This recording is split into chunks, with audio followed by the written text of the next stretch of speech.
So the next fly we're going to tie is another nymph. It's called a Hares Ear, but we're going to tie it a little bit different. So we have a size 12 hook, and again, this is a fly I would fish size 18, 20, 16. I mean, it's not a big fly, but we're going to tie it big just because it's a lot more fun. So I'm going to start my thread right here at about the 3/4 way point, right about there, 2/3 point, I'm sorry. I'm going to bring my thread all the way to the back, just like I did my last one, keeping my waist piece off at a 45-degree angle. And that's keeping my wraps. I'm going to come right. So this is a barbless hook, but if that hook had a barb, my thread would be hanging right behind it right now. And that's kind of where I measure most of my flies. Although the next fly, we're going to go a little past that. All right, so I need to tie in some wire. So I'm going to use, gold and copper is definitely the preferred color on this fly. But that being said, you could get away with some other color. I'm going to bring my thread back up. And to tie my wire in on this thread, I'm just going to put it kind of at a 45-degree angle to my thread and my shaft. I'm going to get a couple of wraps around, and then I'm going to pull it. And then if I start wrapping a couple more, it gets a little harder to pull, but that way I don't pull it out. And this wire is going to be counter-wrapped. Okay, so I'm going to bring it all the way to the back. So now my wire's tied in. I'm going to kind of pull it down out of the way. And now I'm going to put in my tail. So what we're using, this is pheasant. And there we go. On this fly, what I want to do is I want to use about 6 fibers. So the way to get pheasant, I mean, yours is already taken off, but here, let me get this in the camera. So what I'm going to do is I'm going to pull it perpendicular to the stem. And I want to try to get right at, so that's 3, 4, 5.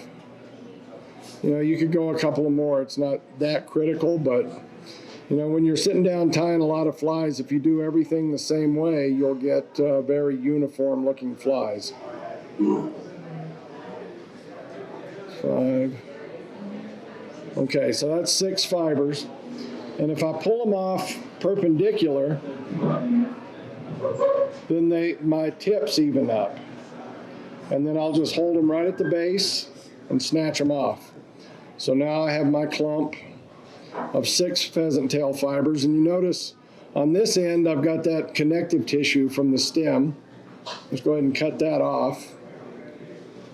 Okay, so I'm going to tie a tail in here. And on a nymph, next week we'll be doing dry flies, and we'll want our tail to be about the shaft length long. But on a nymph, we don't want them nearly that long. So I can measure it.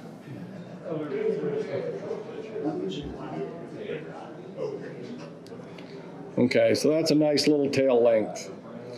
All right, now I'm going to go ahead and do a couple of tight wraps, but I'm not going to move. I'm just going to go one right over the other. And now my tail's tied in, and I'm going to take these butts and I'm just going to stand them straight up in the air. Okay, the next thing we're going to do is we're going to use some rabbit dubbing. This is Hares Ear dubbing.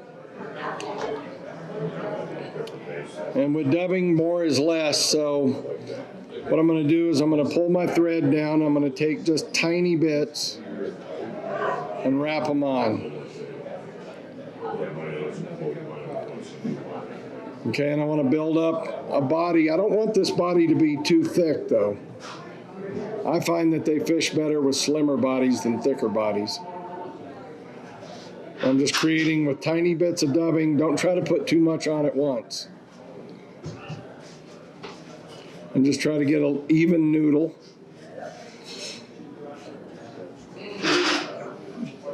Okay, so now I got my dubbing on my thread. I'm just going to take my finger, see if I can get it to slide, and just slide it straight forward and get it right up to my fly.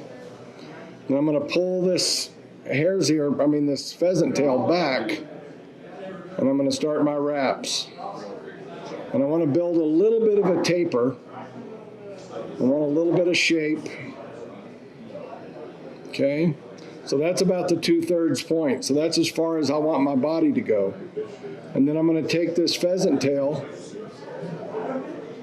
I'm going to kind of flatten it out, pull it right over the top. I'm going to tie this down. Make sure that your pheasant tail comes straight over the top. I'm going to go ahead and wrap. I want to keep this right up on top of my hook shank and go ahead and wrap it forward. So now it's nicely secured.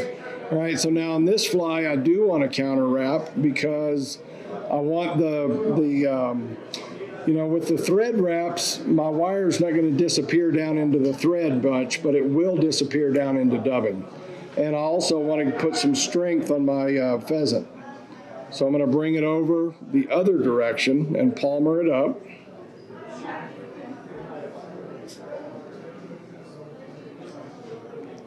And when you're counter wrapping, now when you tie it off, so my thread is actually pushing this wire the opposite direction to try to unwrap it. So I have to hold it pretty tight while I'm doing my wraps. And I'll do 3 or 4 behind, a couple in front, and now I can helicopter my wire off. So it's better to helicopter than to use your scissors, and if you're going to use scissors, borrow somebody else's. Not mine, but somebody else's. All right, so now this is going to become our thorax cover. So now what I'm going to do is I'm going to pull it back and just tie it in flat. I want my thorax to be about 1/3 larger than my abdomen. So I've wrapped that pheasant tail back and forth. That creates a little bit of bulk. And now I'm going to finish the rest of it with just dubbing. So again, I'm going to take my thread and kind of pull it in front of me and just, if you don't want to slide your noodle up, you can turn, if you've got a rotary, well, none of these vices are rotary, are they? So never mind.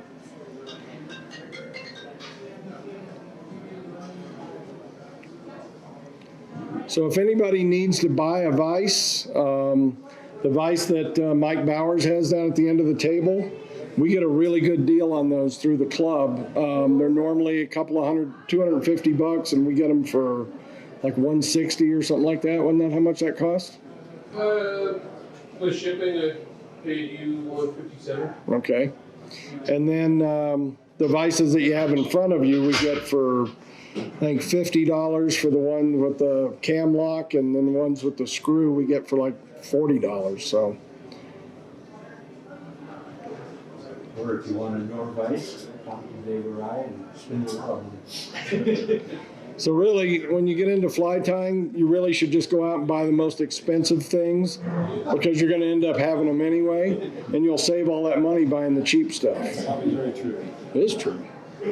All right, so now I've got my dubbing noodle on. I'm going to do my first wrap right behind the eye. And there's 2 reasons for that. One, the main reason, though, is that I don't crowd my head, right? There's nothing worse than getting on the river and not being able to get your tippet through the eye of your hook.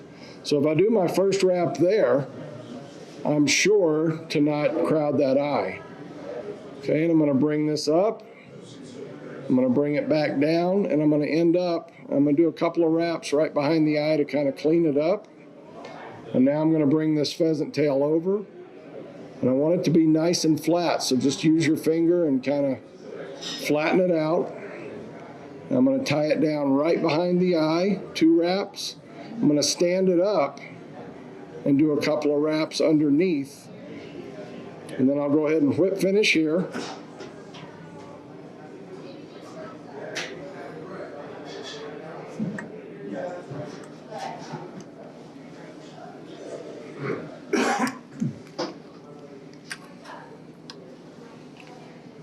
And I want to come in and cut this really short.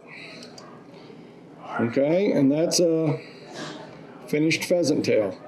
If you wanted, you could take your UV and go over, I mean, not pheasant tail, Hares Ear.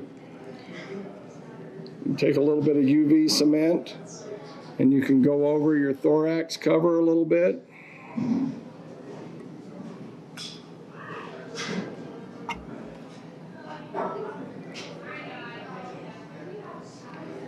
Give it a little bit of a shell back.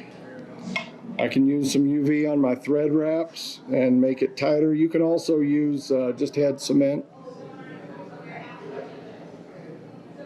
whatever you like.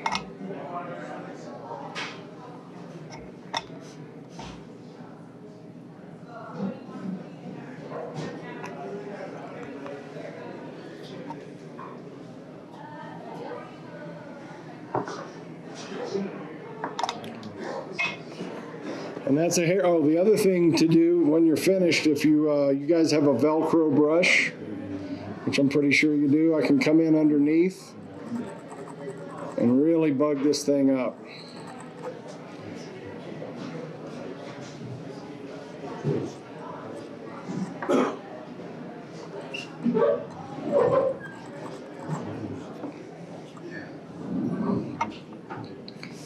And that's a good looking Hares Ear nymph.